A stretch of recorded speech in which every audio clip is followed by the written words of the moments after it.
Hello everyone, कैसे हैं आप सब। I hope all of you are fit and fine. आज की इस वीडियो में हम पढ़ने वाले हैं केमिस्ट्री के सबसे ज्यादा most important question. UP board exam के 12th क्लास के केमिस्ट्री के मोस्ट इंपॉर्टेंट क्वेश्चन को मैं इस वीडियो में डिस्कस करने वाला हूँ। वैसे भी हमारे जो क्वेश्चन आते हैं, ऐसे तो अगर बुक पढ़ेंगे आप उसमें बहुत सारे क्वेश्चन होते हैं। मैं आपको ऐसा क्वेश्चन बताने वाला हूँ, अगर आप इसको पढ़ के जाएंगे तो आपका 70+ नंबर कंफर्म है। आपको ये क्वेश्चन कहां से बता रहा हूं मैं, प्रीवियस ईयर के सेक्शन होते हैं जो प्रीवियस ईयर पेपर आ चुके हैं। प्रीवियस ईयर के पेपर जो आ चुके हैं हमारे, मैंने उन क्वेश्चनों को एनालाइज करके आपके लिए ये क्वेश्चन छाटे हैं। ये क्वेश्चन कैसे हैं, रिपीटेड क्वेश्चन होते हैं, ज्यादातर ये पूछे ही जाते हैं, इसलिए ये क्वेश्चन मैं आपको यहाँ पे डिस्कस कर रहा हूँ, ये आपको बता रहा हूँ। अब कुछ बच्चों को डाउट होता है, जैसे कि कोई बच्चे होते हैं एंड में जब पेपर आने वाला होता है उनको ये डाउट होता है हमें क्या पढ़ना चाहिए क्या नहीं पढ़ना चाहिए, बहुत सारा सिलेबस होता है, उनको ये रहता है कुछ इंपॉर्टेंस वगैरह होता है। तो मैं आपका यही डाउट क्लियर करने के लिए वीडियो बना रहा हूँ। इसमें मैं आपके लिए वो क्वेश्चंस बताने वाला हूँ जो आपको पढ़ने चाहिए, किसका रिवीजन अच्छे से करना चाहिए, किसका नहीं करना चाहिए। तो इस वीडियो में पूरा डिस्कस करूंगा। वीडियो को बिना स्किप करे हमारे साथ एंड तक बने रहना।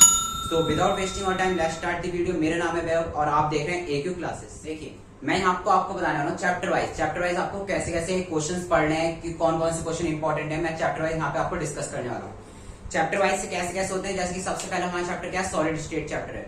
सॉलिड स्टेट में चैप्टर है, उसमें हमें क्या इंपॉर्टेंट पढ़ना है तो मैं पहले उसके बारे में बताऊंगा। फिर हमारा सॉल्यूशन है, उसमें क्या इंपॉर्टेंट पढ़ना है तो हम 1 by 1 उसको एक्सप्लेन करते चलेंगे।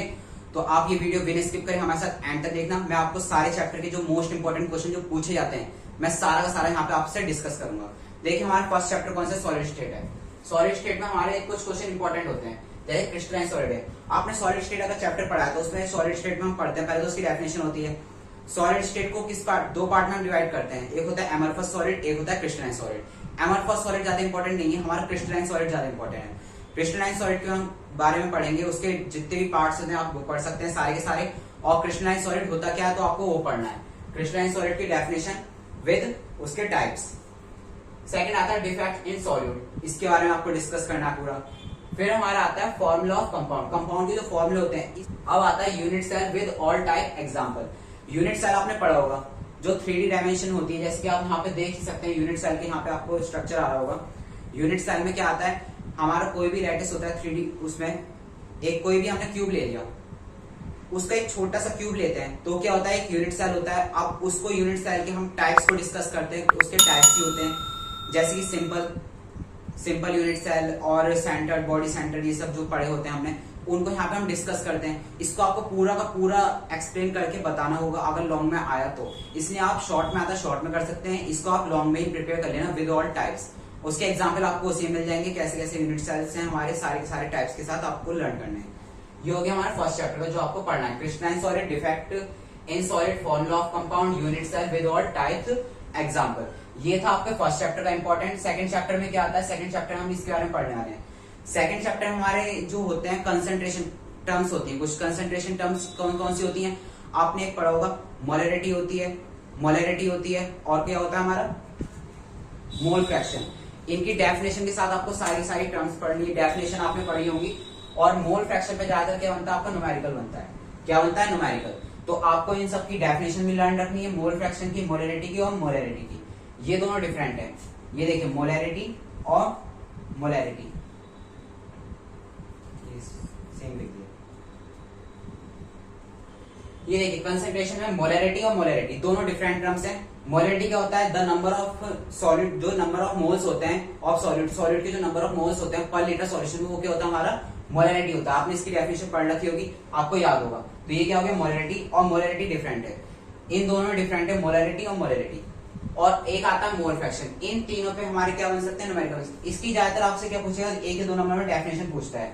मोल फ्रैक्शन में आपको एक न्यूमेरिकल आ सकता है 2 या 3 नंबर में, आपको ये अच्छे से तैयार करना है, कंसंट्रेशन टर्म्स होती हैं। अब आते हैं सेकंड वन पे। सेकंड वन क्या है, राउल्ट्स लॉ। राउल्ट्स लॉ भी सबसे ज्यादा इंपॉर्टेंट है, आप देख सकते हैं कोई से भी क्वेश्चन पेपर उठा के देख सकते हैं, आपने क्वेश्चन बैंक रिव्यू उसमें देख सकते हैं। राउल्ट्स लॉ क्या होता है, राउल्ट्स लॉ सबसे ज्यादा इंपॉर्टेंट क्वेश्चन होता है हमारा, आपको ये भी एक बार पढ़ लेना है क्योंकि इसमें से ज्यादातर ये पूछा जाता है। सेकंड वन आता है हमारा आइडियल और non ideal solution. Ideal solution कौन से होते हैं और नॉन आइडियल सॉल्यूशन कौन से होते हैं, आपको ये भी डिस्कस कर, ये भी आपको एक बार याद करके जाना है। आइडियल और non ideal solution. Ideal solution क्या होता है, जो राउल्ट्स लॉ को ओबे करता है। नॉन आइडियल सॉल्यूशन जो होता है जो राउल्ट्स लॉ को ओबे नहीं करता है। इन दोनों में बस ये डिफरेंस है, और बाकी इसकी डेफिनेशन और भी है, आपको एक बार इसको यहाँ पे पूरी पढ़ लेनी है। आइडियल और नॉन आइडियल सॉल्यूशन, इन दोनों के बारे में पूरा अच्छे से पढ़ना है। और इनको लर्न करके ही जाना है। आप इसको नोट कीजिए, फिर मैं आगे और चैप्टर देखिए। आपने 2 चैप्टर तो समझ लिए होंगे, 2 चैप्टर में आपके कौन कौन से इंपॉर्टेंट है सारे सारे उसमें बता दिए। वो वाले आपको जरूर पढ़ने हैं ताकि आपके बोर्ड एग्जाम में थोड़े नंबर गेन हो सके। अगर आप मेरे बताए सारे पढ़ेंगे तो 70+ आपके आने कंफर्म है। 2 चैप्टर के मैंने बता दिया, आप उनको अच्छे से पढ़ना। अब हमारे नेक्स्ट चैप्टर पे, नेक्स्ट चैप्टर कौन सा हमारा, इलेक्ट्रोकेमिस्ट्री। इलेक्ट्रोकेमिस्ट्री में क्या क्या इंपॉर्टेंट होता है हमारा, नियरेस्ट इक्वेशन और कोलकस लॉ और नियरेस्ट इक्वेशन। ये दोनों इक्वेशन ऐसे सबसे ज्यादा पूछा नहीं। नियरेस्ट इक्वेशन सबसे ज्यादा इंपॉर्टेंट है आपके लिए। आप कोई सा भी आप बोर्ड एग्जाम का पेपर्स वगैरह देख सकते हैं। अगर आपके किसी फ्रेंड्स ने पहले एग्जाम दिया, फ्रेंड्स में या फैमिली मेंबर में कोई हो जिसने एग्जाम दिया हो, उसके बाद क्वेश्चन पेपर पढ़ा होगा तो आप उसमें देख सकते हैं कुछ क्वेश्चन 100% जो मैं बता रहा हूं आपको उसमें से ही मिलेंगे। और आप जब देखेंगे पूरा कैलकुलेट करके 70+ नंबर उसमें से ही आपके पता चल जाएंगे। मैंने आपको कितना इंपॉर्टेंट बताया है। आप देखिए इस चैप्टर में आपके लिए सबसे ज्यादा इंपॉर्टेंट इक्वेशन ये वाली है और कोलकस लॉ, ये सबसे ज्यादा पूछे जाने वाला क्वेश्चन है। सबसे ज्यादा इसको रिपीटेड पूछा जाता है। आप देखेंगे कोई भी पेपर में होगा, सबसे ज्यादा रिपीटेड क्वेश्चन होता है ये। आप इन दोनों को सबसे ज्यादा इंपॉर्टेंट करके ही याद करना और अच्छे से याद करना ताकि ये इंपॉर्टेंट क्वेश्चन है आपको याद रहे और आप अच्छे से नंबर उसमें गेन कर सके। ये 2 इंपॉर्टेंट क्वेश्चन है आपने कर लिया, कोलकस लॉ और नियरेस्ट इक्वेशन। ये कौन से चैप्टर का, इलेक्ट्रोकेमिस्ट्री का। अब हम आते हैं नेक्स्ट चैप्टर पे, जैसे कि केमिकल काइनेटिक हो गई। हम नेक्स्ट उसका डिस्कस करते हैं। केमिकल काइनेटिक में क्या होता है, ऑर्डर ऑफ रिएक्शन होती है। ऑर्डर ऑफ रिएक्शन आपको पढ़नी है, रिएक्शन के कितने मतलब ऑर्डर ऑफ रिएक्शन के बारे में पूरा पढ़ना है। अगर आपको इसको वीडियो चाहिए, मतलब आपको ये टॉपिक्स नहीं क्लियर है, आपको इसको वीडियो चाहिए, मुझे कमेंट सेक्शन में बता सकते हैं। मैं इसकी अलग से वीडियो बना के पूरा समझा के आपको उसमें क्लियर कर दूंगा इसके बारे में क्या होता है, कैसे कैसे ऑर्डर रिएक्शन की पूरा डेफिनेशन के साथ पूरा बताऊंगा इसका। अब इंटीग्रेटेड रेट इक्वेशन आ गई, ये भी इंपॉर्टेंट है इस चैप्टर की। एक आती है zero and first order graph. Zero and first order graph क्या होता है आपको यही बताना होगा, पूरा लर्न करना है इसके बारे में क्या क्या होता है इसमें सब चीजें। ऑर्डर ऑफ रिएक्शन एक हो गया, सेकंड है आपका इंटीग्रेटेड रेट इक्वेशन और थर्ड है आपकी zero and first order graph. तो आपने तीनों की तीनों इसको लर्न करनी है और अच्छे से प्रिपेयर करनी है। तो ये हो गया आपके दोनों चैप्टर का भी अलग से, आप इसको नोट कीजिए। फिर मैं आगे देखिए उससे आगे का चैप्टर है नेक्स्ट चैप्टर है आपके। नेक्स्ट चैप्टर में जैसे क्या आएगा, अब आपका ये कौन से उसका है, सरफेस केमिस्ट्री आपने पढ़ी होगी। सरफेस केमिस्ट्री क्या होती है, तो उसमें आपके लिए सबसे ज्यादा इंपॉर्टेंट है ये फ्रेंडली एब्जॉर्बेशन आइसोथर्म। ये सबसे ज्यादा मोस्ट इंपॉर्टेंट टॉपिक है जो आपके पूछा जाता है बोर्ड एग्जाम में। और होते हैं टाइप्स ऑफ कोलाइड। कोलाइड जो होती है, कोलाइडल करने की रिएक्शंस वगैरह, कोलाइडल आपने सुना होगा, रिएक्शंस मैं बता रहा हूँ इसी एग्जांपल के तौर पे। कोलाइडल आपने सुना होगा। कोलाइड्स क्या होते हैं, टाइप्स ऑफ कोलाइड्स। अब हम कह सकते हैं कोलाइड किस टाइप के, जो होते हैं हमारे एटम्स हो गए उनके बीच में कोलाइड होता है, कोलाइड्स वगैरह होता है। तो उनके बारे में आपको टाइप्स कितने प्रकार के कोलाइड्स होते हैं आपको वो डिस्कस पूरे यहाँ पे लर्न करने हैं। टाइप्स ऑफ कोलाइड आपको पूरा अच्छे से लर्न करना है। और एक होता है हार्डी-स्टिचुअल्स रूल। ये सबसे ज्यादा पूछे जाने वाला क्वेश्चन होता है। एक हो गया आपका कोलकस लॉ और एक हो गया ये वाला। ये 2 क्वेश्चन ऐसे हैं जो आप देखेंगे कोई सा भी एग्जाम का पेपर उठा के उसमें ये 2 क्वेश्चन रिपीटेड कहीं ना कहीं जरूर मिलेंगे। आपका ये कंफर्म आने के चांसेस रहते हैं। इसका मैं कह सकता हूँ 90% आने के चांसेस रहते हैं। जैसे कि ये हो गया और एक कोलकस लॉ हो गया, ये दोनों के दोनों ऐसे इंपॉर्टेंट क्वेश्चंस हैं जो आपको अच्छे से पढ़ने हैं। ये रूल भी आपको अच्छे से याद करना है और इनके बारे में पूरा अच्छे से पढ़ना है। टाइप्स ऑफ कोलाइड भी पूछ सकता है, कुछ भी इसमें आ सकते हैं। ये 3 क्वेश्चन है इस चैप्टर के जो आपको अच्छे से पढ़ने हैं और पूरा अच्छे से लर्न करना है। तो आप इसके बारे में अच्छे से लर्न कर सकते हैं। अब आपको टाइप्स ऑफ कोलाइड्स नहीं पता, ये रूल क्या होता है आपको नहीं पता, तो मुझे नीचे कमेंट सेक्शन में बता सकते हैं। मैं आपको इसके अलग सेपरेट वीडियो बना के वहां पे आपको अच्छे से समझाऊंगा ये क्या होता है, ये क्या रूल होता है, टाइप्स ऑफ कोलाइड क्या होता है। मैं उसमें वीडियो में आपको अच्छे से क्लियर करूंगा। आपके डाउट्स इनके बारे में पूरी इन्फॉर्मेशन उसमें मिल जाएगी आपको। आप मुझे नीचे कमेंट सेक्शन में बता सकते हैं आपको कौन सा क्वेश्चन समझ में नहीं आ रहा है। मैं उस पर एक सेपरेट वीडियो बनाऊंगा और आपके डाउट्स क्लियर करूंगा। अब आते हैं हम पी ब्लॉक पे। पी ब्लॉक आपने पढ़ा होगा। पी ब्लॉक में हमारे 6 ग्रुप्स होते हैं। 6 ग्रुप आपने देखे होंगे, 6 ग्रुप होते हैं। अब हम ग्रुप 15, 16, 17, 18 हम इनके बारे में डिस्कस करने वाले हैं। ग्रुप 15, 16, 17, 18। ग्रुप 15 में क्या होता है, नाइट्रिक एसिड एंड अमोनिया। ये ग्रुप के बारे में आपको ये अच्छे से पढ़ना है, नाइट्रिक एसिड एंड अमोनिया। इसके बारे में आपको अच्छे से जो भी समझ में आता है उसमें आपको यहाँ पे क्लियर करने हैं। अपने अमोनिया के बारे में, नाइट्रिक एसिड क्या होते हैं, यहाँ पे आप लर्न करके जाना। पेपर में कोई एग्जाम में जब आप पेपर दे जाएंगे इनके बारे में अच्छे से पढ़ के जाना।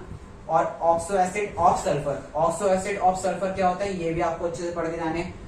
Inter halogen compound, inter halogen compound. Halogen compound कौन से होते हैं? हैलोजन आपके पढ़े होंगे, हैलोजन कौन से होते हैं? हैलोजन कंपाउंड जो होते हैं हमारे, आपने पढ़े हैं कौन कौन से होते हैं? Cl, Br, I, F। ये क्यों होता है? क्योंकि इनके ऊपर क्या होता है? नेगेटिव चार्ज होता है, सिंगल। जैसे कि NaCl पढ़ा होगा आपने, NaCl, NaBr, KBr, KCl, potassium chloride, इनके ऊपर कैसा होता है? नेगेटिव चार्ज होता है। Cl किसमें आता है? हम ये आराम से रिएक्शन कर लेता है, A से एक इलेक्ट्रॉन की नीड होती है, एक इलेक्ट्रॉन लेता है किसी अदर एटम से। ये तो आपको हैलोजन कंपाउंड के बारे में पता होना चाहिए। इंटर हैलोजन कंपाउंड कौन से ग्रुप में आता है? ग्रुप 17 में। ये ग्रुप 17 में। ग्रुप 18 के बारे में आप सबने पढ़ा होगा, जिनोन ग्रुप जो होता है हमारा, या हम novel gas compound, novel gas group भी कहते हैं उसे। नोवल गैसेस के बारे में हम सबको या अच्छे से पता होगा। उसमें क्या होता है? हमारे जो आउटर मोस्ट लेयर होती है, सबकी आउटर मोस्ट लेयर क्या होती है? पूरी फिल होती है इलेक्ट्रॉन से। उसमें किसी के ना वो लेता है ना वो देता है। तो ये कौन से ग्रुप में आते हैं? जिनोन। जिनोन कंपाउंड के बारे में आपको अच्छे से पढ़ना है। और इसमें पढ़ना है इंटर हैलोजन कंपाउंड के बारे में, oxo acid of sulphur, nitric acid, ammonia. तो ये चारों टॉपिक आपको अच्छे से पढ़ के तब एग्जाम देने जाना है। इनके बारे में पूरा अच्छे से क्लियर करके जाना। और ये वाले 3 टॉपिक्स आपको इनको अच्छे से स्टडी करनी है इनकी। तो ये हो गए आपके पी ब्लॉक के और ये हो गए आपके सरफेस केमिस्ट्री के। आप इसको नोट कीजिए, फिर मैं आगे लगा। ये देखिए, ये हम आते हैं D and F block. D and F block में क्या इंपॉर्टेंट है आपको ये देखना है। General property of transition element. Transition element आप सबने पढ़े होंगे। ट्रांजिशन एलिमेंट कौन कौन से होते हैं इसके बारे में आपने पढ़ रखा होगा। General property of transition element. Transition element की आपको प्रॉपर्टी पढ़नी है पूरा, यहाँ पे आपको इसको लर्न करना है और इसको लर्न करके ही एग्जाम देने जाना है। अब आते हैं लैंथनाइड्स कंसंट्रेशन। लैंथनाइड कंसंट्रेशंस हमारे कौन कौन से होते हैं? लैंथनाइड कंसंट्रेशन के बारे में पढ़ना है। लैंथनाइड कंसंट्रेशन कौन कौन से होते हैं इसके बारे में पूरा आपको लर्न करना है। ये दोनों टॉपिक हो गए। डी एंड एफ ब्लॉक में सबसे ज्यादा इंपॉर्टेंट आपके ये 2 टॉपिक हैं, लैंथनाइड कंसंट्रेशंस और general property of transition element. ये 2 टॉपिक आपको अच्छे से पढ़ने हैं, आपको लर्न करके जाना है एग्जाम में। ये 2 टॉपिक को इस चैप्टर में से, ये इसमें से पूछे जाने वाले टॉपिक्स हैं। अब आते हैं कोऑर्डिनेशन कंपाउंड। कोऑर्डिनेशन कंपाउंड कौन से होते हैं हमारे, मतलब कोऑर्डिनेशन कंपाउंड में सबसे ज्यादा इंपॉर्टेंट कौन से हम उसके बारे में देखते हैं। जैसे कि आईपीएससी नोमेनक्लेचर हो गया, आईपीएससी नोमेनक्लेचर, इसके बारे में आपको पढ़ना है। क्या है ये आईपीएससी नोमेनक्लेचर? सबसे पहले आप ये बताइए आईपीएससी की फुल फॉर्म क्या होती है? आईयूपीएसी की फुल फॉर्म क्या होती है? ये आपके लिए क्वेश्चन है, मुझे नीचे कमेंट सेक्शन में बताना इसकी फुल फॉर्म क्या होती है। अगर आपको आती है तो मुझे नीचे कमेंट सेक्शन में इसकी फुल फॉर्म बता सकते हैं। देखते हैं किन बच्चों को ये इसकी फुल फॉर्म भी याद है या नहीं है। अब हमने इसमें देख लिया आईपीएससी नोमेनक्लेचर क्या होता है, ये आपको पढ़ना है। फिर आता है हमारा valence bond theory. Valence bond theory आपको इस टाइप से भी सुना होगा, बीबीटी। कुछ बच्चों ने बीबीटी के नाम से भी जानते होंगे। बैलेंस बॉन्ड थ्योरी यानी कि बीबीटी। इसके बारे में आपको एप्लीकेशन भी पढ़नी है, लिमिटेशन भी पढ़नी है, इसकी लिमिटेशन क्या है और एप्लीकेशन क्या है। ये सबसे ज्यादा इंपॉर्टेंट टॉपिक है आपका। ये बीएससी में भी पूछा जाता है, बीएससी फर्स्ट ईयर हो, सेकंड ईयर हो, थर्ड ईयर हो, ये किसी भी क्लास में हो, बीएससी के सबसे ज्यादा मोस्ट इंपॉर्टेंट टॉपिक है और आपका भी इंपॉर्टेंट टॉपिक है, इसलिए इसके लिए अच्छे से पढ़ना। अब हम आते हैं क्रिस्टल फील्ड थ्योरी, ये सीएफटी,